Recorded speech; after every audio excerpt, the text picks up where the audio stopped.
তুমি সবসময় আমার এটা ধরে টিপতে থাকো কেন? ছাড়ো বলছি। বার জিনিস তাই টিপছি। এটা তো চিৎকার করার কি হলো? অনেক কিছু আছে চিৎকার করার। শোনো, আমি তোমাকে এই শেষবারের মতো সাবধান করে দিলাম, আর কখনো আমার এইসব ধরবে না, ঠিক আছে? এই অধরা, এমন করছো কেন? একটুই তো ধরেছিলাম, তাতেই তুমি আমার সাথে এমন ব্যবহার করছো। একটু বা বেশি সেসব আমি জানি না, আর না জানতে চাই। আমি তোমাকে বলেছি আর কখনো ধরবে না মানে ধরবে না, কথাটা মাথায় ঢুকিয়ে রাখো। অধরা নিজের ওড়না একটা ঝাটকা দিয়ে অয়নের সামনে থেকে মুখ ভেঙচি কেটে চলে যেতে লাগলো। অয়ন অধরার এমন কাছে খানিক বোকা বনে গিয়ে অধরার চলে যাওয়ার দিকে এক দৃষ্টিতে তাকিয়ে আছে। অধরা এমন করে তাকে রাগ দেখিয়ে গেল, বিষয়টা অয়নের হজম হলো না। অধরা চলে যাওয়ার পর অয়ন আপন মনে বিড়বিড় করে অধরাকে কিছু একটা বলল। অতঃপর নিজের জায়গা থেকে উঠে পড়ে রান্নাঘরের দিকে এগিয়ে গেল অয়ন। অয়ন রান্নাঘরের সামনে যেতেই দেখতে পেল অধরা নিজের ফোনে গান চালিয়ে দিয়ে মনের খুশিতে নেচে নেচে রান্না করতে লাগলো। এই দৃশ্য দেখে অয়নের রাগ উঠে গেল। অয়ন অধরার দিকে এগিয়ে গিয়ে দুম করে অধরার ফোনটা নিজের হাতে নিয়ে নিল। অয়ন অধরার ফোনটা নিজের হাতে নিতেই অধরা অয়নকে উদ্দেশ্য করে আবারও রেগে গিয়ে বলে উঠল, এটা কি হলো? আবারও তুমি আমার ফোনটা হাতে নিয়েছো? আমি তোমাকে বারণ করেছি তো, আমার এটা টিপবে না। কথা কি কানে যায় না? আমি এটা টিপ কি পাপ হয়ে যাবে? তাছাড়া তুমি সবসময় তোমার ফোনটা ধরলে এমন করো কেন? কারণ আমি তোমার ফোন ধরি না, সো তুমিও আমার কিছু ধরবে না। এটা কোনো কথা? তুমি আমার স্ত্রী, তোমার সবকিছুতে আমার অধিকার আছে। এত অধিকারের কাজ নেই। আমার ফোন ধরে ধরে তুমি নষ্ট করে ফেলো। তুমি কি ভেবেছো আমি জানি না কিছু? তুমি যাই ধরবে সেটাই নষ্ট হয়ে যাবে। এটা কোনো কথা? আমি যাই ধরি তাই কি করে নষ্ট হয়ে যায়? কি করে হয় সেটা জানো না নাকি? আমাকে দেখতে পাও না? দেখো আমাকে কি করে। অধরা সম্পূর্ণ কথাটা বলার আগেই অয়ন দুম করে অধরার কোমরের উপর আলতো করে নিজের হাত রেখে অধরাকে নিজের কাছে টেনে নিল। অয়ন অধরাকে নিজের কাছে টেনে নিয়ে আলতো করে অধরার কাঁধের উপর নিজের মাথাটা রাখলো। অধরা অয়নের এমন কাজ দেখে বেশ বুঝতে পারছে যে তার দুষ্টু বরটা আসলে তার সাথে দুষ্টামি করতে চাইছে। অয়ন অধরার কাঁধের উপর নিজের মাথা রেখে আলতো করে অধরার ঘাড়ের উপর নিজের ঠোঁট জোড়া রেখে আলতো করে একটু চুমু খেলো। অয়ন অধরার ঘাড়ে চুমু খেতেই অধরা অয়নকে সরিয়ে দিতে চেষ্টা করলো আর অয়নকে উদ্দেশ্য করে বলল, এই ফাজিল, আবারও শুরু করেছো দুষ্টুমি? তোমাকে আমি বারণ করেছি তো আমার সাথে সবসময় ফাজলামি করবে না তুমি। উফ, তুমি আমার একটাও কথা শুনতে চাও না। আমি তোমার সব কথা শুনতে চাই শোনা, তবে উল্টাপাল্টা কথা নয়। উল্টাপাল্টা কথা কখন বললাম? আমি তো সব সময় তোমার সাথে ভালো করেই কথা বলি। কোথায় ভালো করে কথা বললে? এই তো সেই তখন থেকে আমার সাথে বাজেভাবে কথা বলছো। আমি একটু ধরেছি দেখে লঙ্কা কাণ্ড বাঁধিয়ে ফেলেছো। হয়েছে, এখন শুনো, রুমে যাও, রেস্ট করো। আমি কাজ করছি, কাজ শেষে কথা বলবো। অধরা নিজের কথাটা শেষ করে কাজে মন দিল। ওইদিকে অয়নও নিজের কাজে মন দিয়ে বসে আছে, মানে অয়নও অধরার পেছনে দাঁড়িয়ে আছে। রান্নাঘরে এখন কেউ আসবে না, তাই অয়ন সুযোগ নিতে চাইছে। অয়ন একটু একটু করে অধরার দিকে আরো একটু এগিয়ে আসতে নিতেই অধরা অয়নের দিকে মুখ ঘুরিয়ে নিজের ভ্রু কুঁচকে অয়নকে উদ্দেশ্য করে শক্ত গলায় বলল, আমি কিন্তু তোমাকে আগে থেকে সাবধান করে দিচ্ছি, তারপরও যদি আমার কথা না শোনো, তার ফল কিন্তু মোটেও ভালো হবে না। সবসময় এমন করো কেন জান? আমার মতো একটা হ্যান্ডসাম ছেলে তোমাকে মিষ্টি জ্বালাতন করেছে, আর তুমি কিনা তার সাথে এমন ব্যবহার করছো? এত হ্যান্ডসামও হতে হবে না, আর আমার সাথে রোম্যান্সও করতে হবে না। এখন তাড়াতাড়ি যাও, তা না হলে। ঠিক আছে, আমি আসছি। তবে এখন আসছি, একটু পরে আবার আসবো আমি। তারপর কি হবে সেটা তুমি কল্পনাও করতে পারবে না। অয়ন রাগে গজগজ করতে করতে কিচেন থেকে বেরিয়ে আসে। অধরার সাথে একটু ভালো করে কথাও বলা যায় না। অধরা সবসময় অয়নকে নিজের থেকে দূরে রাখতে চায়, অয়নের সাথে ঝাড়ি মারতেই থাকে। অয়ন কোথায় একটু আদর ভালোবাসা চায়, আর অধরা কি না অয়নকে সবসময় দূরে রাখতে চায়। অয়ন নিজের রুমে এসে মন খারাপ করে বসে থাকলো। মিনিট সময় এমন মন খারাপ করে বসে থাকার পর অধরা অয়নের জন্য চা নিয়ে রুমে এসে হাজির হলো। অধরা অয়নের জন্য চা নিয়ে এসে অয়নের মুখের দিকে দৃষ্টিপাত করলো।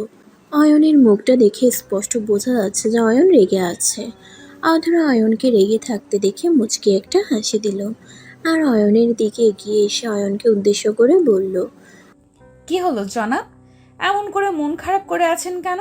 কি হয়েছে কি আপনার? কিছু হয়নি। তাছাড়া আমার কিছু হলেই বা তোমার কি? আমি বেঁচে থাকি বা মরে। অয়ন সম্পূর্ণ কথাটা বলতে পারল না। তার আগে অয়ন দেখতে পেল তার শখের নারীর কপালে ঘাম জমে আছে। অয়ন অধরার কপালে জমে থাকা ঘামগুলো দেখে থমকে গেল। অধরা দেখতে প্রচণ্ড ফর্সা, যার কারণে অল্প একটু গরমেই তার মুখটা লালচে হয়ে যায়।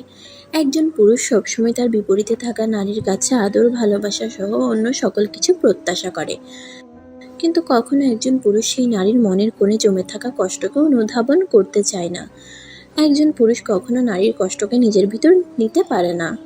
পুরুষ ভাবে যে তারা সারাটা দিন বাহিরে কাজ করে থাকে, তাদের এমন পরিশ্রম করার পর বাড়িতে এসে তারা সেবা যত্ন পাবে, এটাই তো নিয়ম।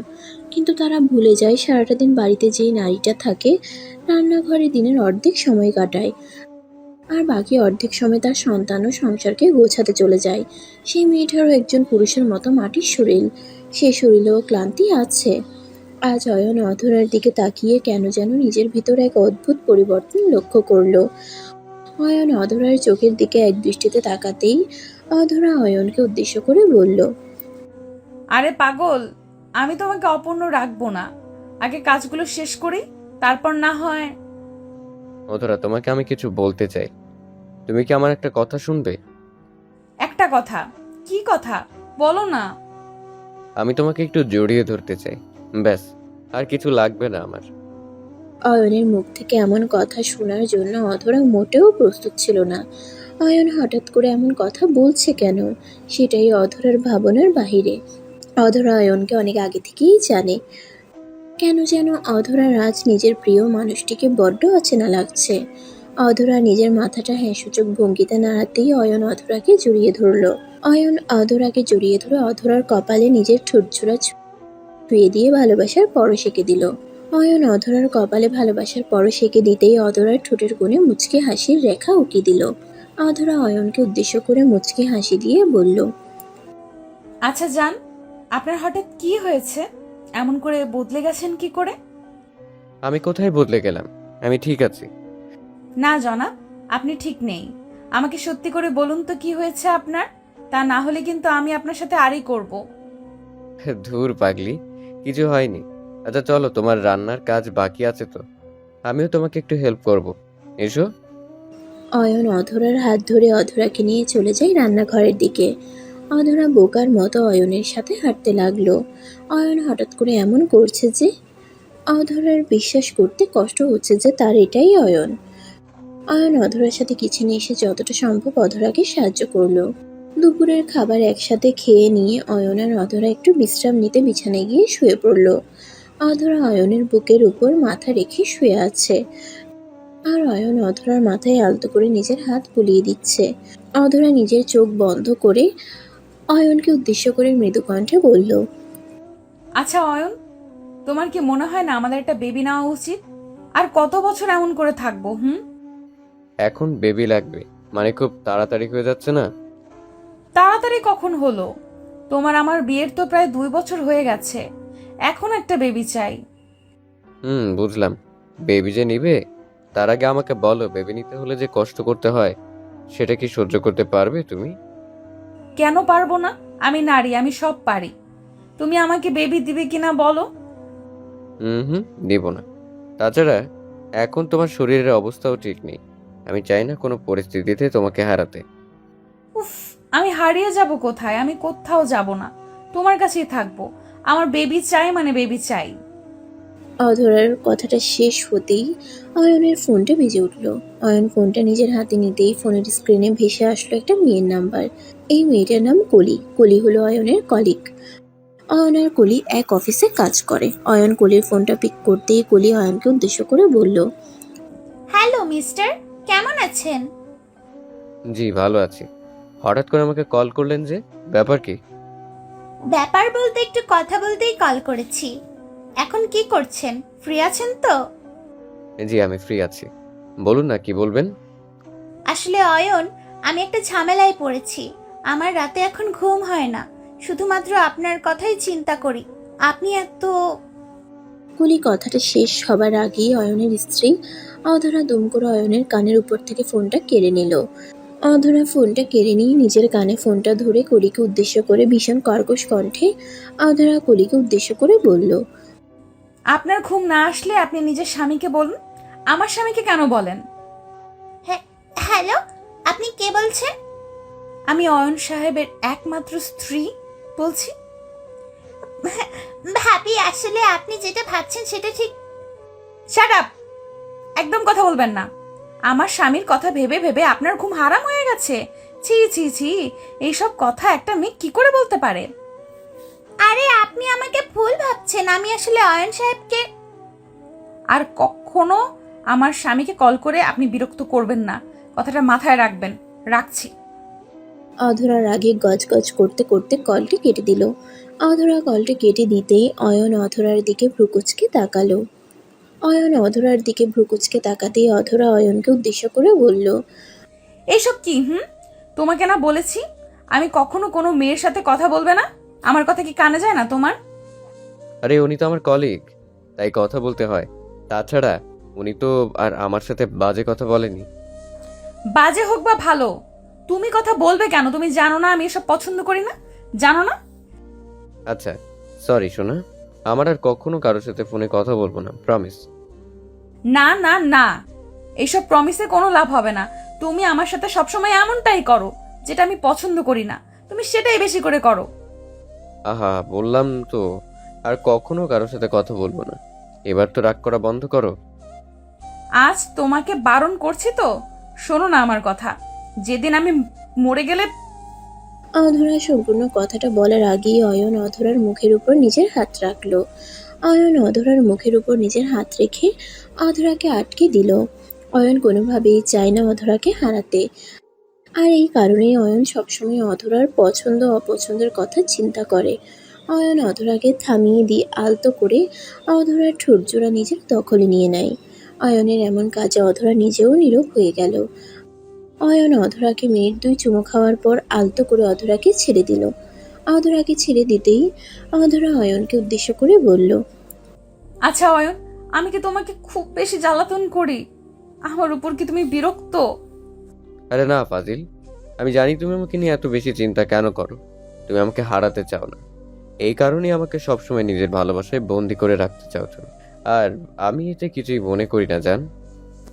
আমাকে বুঝতে পারার জন্য আপনাকে ধন্যবাদ। এবার আপনার বুকে আমাকে একটু শান্তি নিতে দিন জনাব। অধরা অয়নের বুকে নিজের মাথাটা রেখে শক্ত করে অয়নকে জড়িয়ে ধরল। ভালোবাসা সত্যিই অদ্ভুত।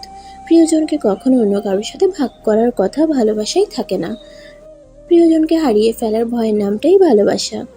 বেঁচে থাকুক এমন সব ভালোবাসা প্রতিটি হৃদয়ে। বন্ধুরা, ভিডিওটি কেমন লাগলো তা অবশ্যই আমাকে কমেন্ট করে জানাতে ভুলবেন না। পেজ থেকে দেখে থাকলে অবশ্যই পেজটিকে ফলো করে দিবেন, আর চ্যানেল থেকে দেখে থাকলে অবশ্যই চ্যানেলটিকে সাবস্ক্রাইব করে পাশে থাকা বেল আইকনটা বাজিয়ে দিবেন। আর নিত্য নতুন এমন সুন্দর সুন্দর ভালোবাসার গল্প পেতে voice of Priyanka Facebook page এবং প্রিয়াঙ্কাস ক্রিয়েশন ইউটিউব চ্যানেলের পাশেই থাকবেন। ধন্যবাদ সবাইকে। দেখা হচ্ছে আগামীকাল নতুন কোনো গল্প নিয়ে।